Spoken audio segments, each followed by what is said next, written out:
Mysore rail മ്യൂസിയത്തിന് മുൻപിലാണ് നമ്മളിപ്പോൾ നിൽക്കുന്നത്. 1979 southern railway ഈ മ്യൂസിയം സ്ഥാപിച്ചത്. മൈസൂർ റെയിൽവേ സ്റ്റേഷനിൽ നിന്ന് ഒരു 1/2 കിലോമീറ്റർ നടന്നാൽ നമുക്ക് ഈ റെയിൽ മ്യൂസിയത്തിലെത്താം. മുതിർന്നവർക്ക് 50 രൂപയും കുട്ടികൾക്ക് 20 രൂപയാണ് എൻട്രി ഫീ. ഈ മ്യൂസിയത്തിലെ വിസിറ്റിംഗ് ടൈം എന്ന് പറയുന്നത് രാവിലെ 10 മണി മുതൽ വൈകിട്ട് 6 മണി വരെയാണ്. ചൊവ്വാഴ്ച അവധി ദിവസമാണ്. എ ഡേ വിത്ത് എ സെയിലറിൻ്റെ പുതിയൊരു വീഡിയോയിലേക്ക് സ്വാഗതം. ഇവിടെ നമ്മൾ ആദ്യം കാണുന്നത് മൈസൂർ റെയിൽ റോഡിൻ്റെ ഒരു മിനിയേച്ചറാണ്. ഓരോ കാലഘട്ടത്തിലും ഇന്ത്യൻ റെയിൽവേ ഉപയോഗിച്ചിരുന്ന ട്രെയിൻ എഞ്ചിനുകളും റെയിൽവേ സിഗ്നലിംഗ് ഉപകരണങ്ങളും ഒക്കെ നമുക്ക് ഈ മ്യൂസിയത്തിൽ കാണാം.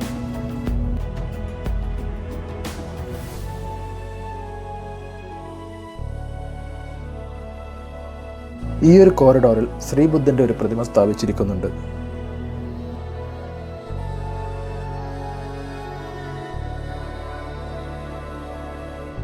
പണ്ട് കാലത്ത് തീ അണയ്ക്കാൻ ഉപയോഗിച്ചിരുന്ന ഒരു മൊബൈൽ ഫയർ എക്സ്റ്റിംഗ്വിഷറാണിത്. ഇത് നിർമ്മിച്ചിരിക്കുന്നത് ലണ്ടനിലാണ്. സ്റ്റീം ഉപയോഗിച്ചാണ് ഇത് വർക്ക് ചെയ്തിരുന്നത്. കുതിരകളെയാണ് ഇത് വലിക്കാനായിട്ട് ഉപയോഗിച്ചിരുന്നത്.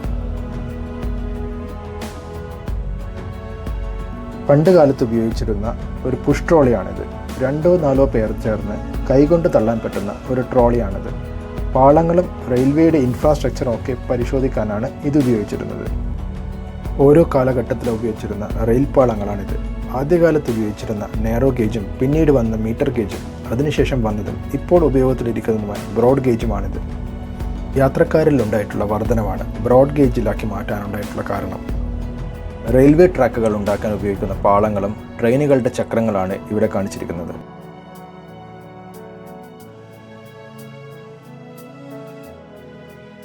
മുൻകാലത്ത് ഉപയോഗിച്ചിരുന്ന സിഗ്നൽ ലൈറ്റുകളാണിവ.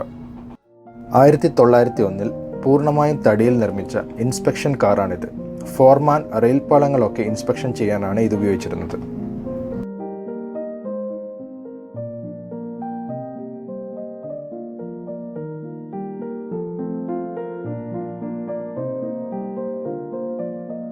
ആയിരത്തി 1925 നിർമ്മിച്ച ഒരു ഇൻസ്പെക്ഷൻ കാറാണിത്. ഇതും തടി ഉപയോഗിച്ചാണ് നിർമ്മിച്ചിരിക്കുന്നത്. എന്നാൽ നമ്മൾ മുൻപ് കണ്ടതിനേക്കാൾ കുറച്ചുകൂടി സൗകര്യങ്ങളോടുകൂടിയ ബോഗിയാണിത്. 1927 നാരോ ഗേജിൽ ഓടിച്ചുകൊണ്ടിരുന്ന തടിയിൽ നിർമ്മിച്ചിട്ടുള്ള ഒരു 3rd ക്ലാസ് കോച്ചാണിത്.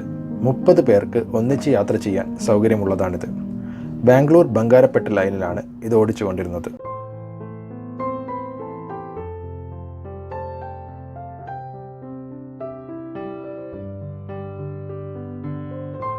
യാത്രക്കാർക്ക് പെറ്റ്സുകളെയൊക്കെ കൊണ്ടുപോകാനായി ഒരു ഡോഗ് കേജ് ഇതിൽ കൊടുത്തിരിക്കുന്നത് കാണാം.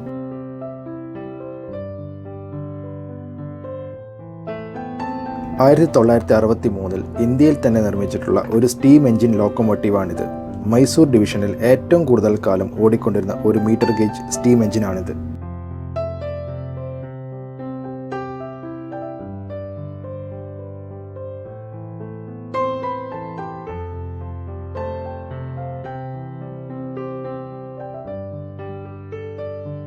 പഴയ കാലത്തെ സ്റ്റീം എഞ്ചിൻ്റെ ഒരു പോർഷനാണ് ഇവിടെ കാണിച്ചിരിക്കുന്നത്.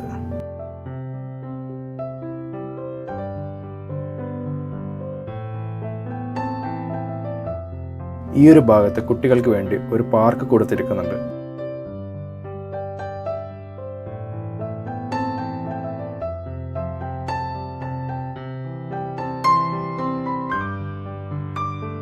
മ്യൂസിയത്തിനകത്ത് സെറ്റ് ചെയ്തിരിക്കുന്ന ഒരു പഴയകാല റെയിൽവേ സ്റ്റേഷന്റെ മാതൃകയാണിത്.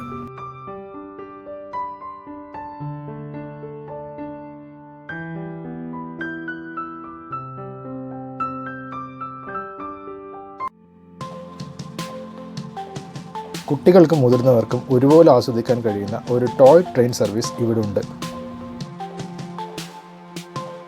റെയിൽ മ്യൂസിയത്തിൻ്റെ എൻട്രി ഫീയിൽ ടോയ് ട്രെയിൻ റൈഡ് ഇൻക്ലൂഡഡ് ആണ്.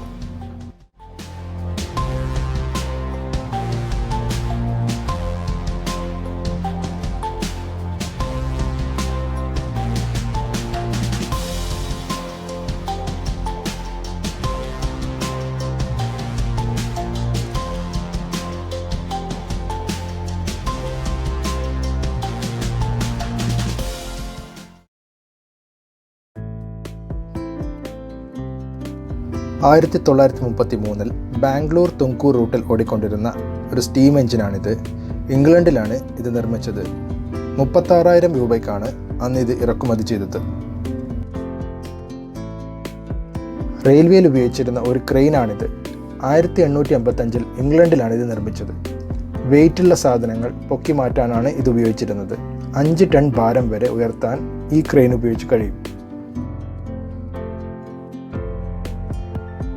ബസ്സുകൾ ചേർത്ത് വെച്ചതുപോലെ തോന്നിക്കുന്ന വാൻ ട്രെയിനാണിത്. ഭാരത് എർത്ത് മൂവേഴ്സ് പാലം പണി നടന്ന സമയത്ത് ഉപയോഗിച്ചതാണ് ഈ റെയിൽ ബസ്.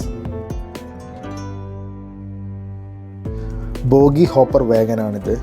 കോള്, അയണോർ പോലുള്ള ചരക്കുകൾ കൊണ്ടുപോകാനാണ് ഇത് ഉപയോഗിച്ചിരുന്നത്. ഏറ്റവും പഴക്കമുള്ള ഒരു നാരോ ഗേജ് സ്റ്റീം എഞ്ചിനാണിത്. 1990 ഇംഗ്ലണ്ടിലാണ് ഇത് നിർമ്മിച്ചത്. വിറക് കത്തിച്ചാണ് ഇന്ധനമായി ഇതിൽ ഉപയോഗിച്ചിരുന്നത്. ഓസ്റ്റിൻ റെയിൽ കാർ എന്നാണ് ഇതിൻ്റെ പേര്. ഒരു കാറിനെ മാറ്റിയെടുത്ത് ഒരു റെയിൽ മോട്ടോർ കാർ ആക്കിയതാണിത്. 1925 ഇത് നിർമ്മിച്ചത്.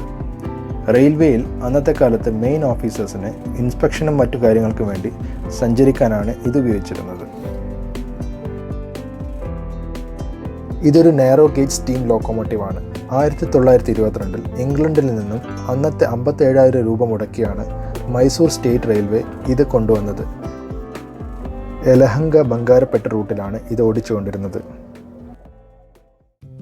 അടുത്തതായി റെയിൽ മ്യൂസിയത്തിലുള്ള ഇൻഡോർ ഗാലറിയിലെ കാഴ്ചകളാണ് നമ്മൾ കാണാൻ പോകുന്നത്.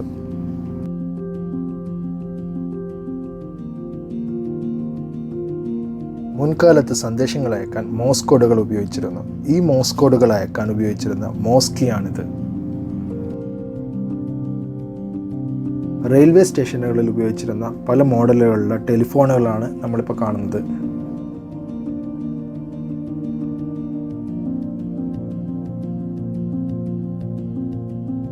ആയിരത്തി 1980 ഉപയോഗിച്ചിരുന്ന ടെലിഫോൺ എക്സ്ചേഞ്ച് സംവിധാനമാണിത്.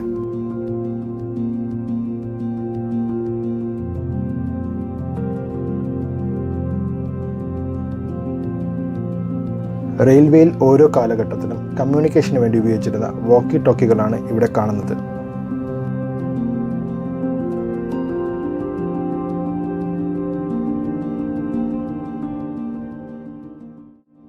പണ്ട് കാലത്ത് സ്റ്റേഷൻ മാസ്റ്ററുടെ മുറിയിലുണ്ടായിരുന്ന ടോക്കൺ മെഷീനുകളാണിത്.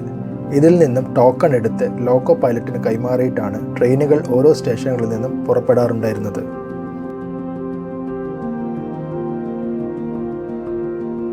രാത്രികാലങ്ങളിൽ സിഗ്നലുകൾ കൈമാറാൻ ഉപയോഗിച്ചിരുന്ന സിഗ്നൽ ലാമ്പുകളാണിത്. മണ്ണെണ്ണ ഉപയോഗിച്ചായിരുന്നു ഇത് കത്തിച്ചിരുന്നത്. റെയിൽവേ ട്രാക്കുകൾ ഇൻസ്റ്റാൾ ചെയ്യുമ്പോൾ ഉപയോഗിച്ചിരുന്ന പലതരം ഉപകരണങ്ങളാണ് ഇവിടെ പ്രദർശിപ്പിച്ചിരിക്കുന്നത്.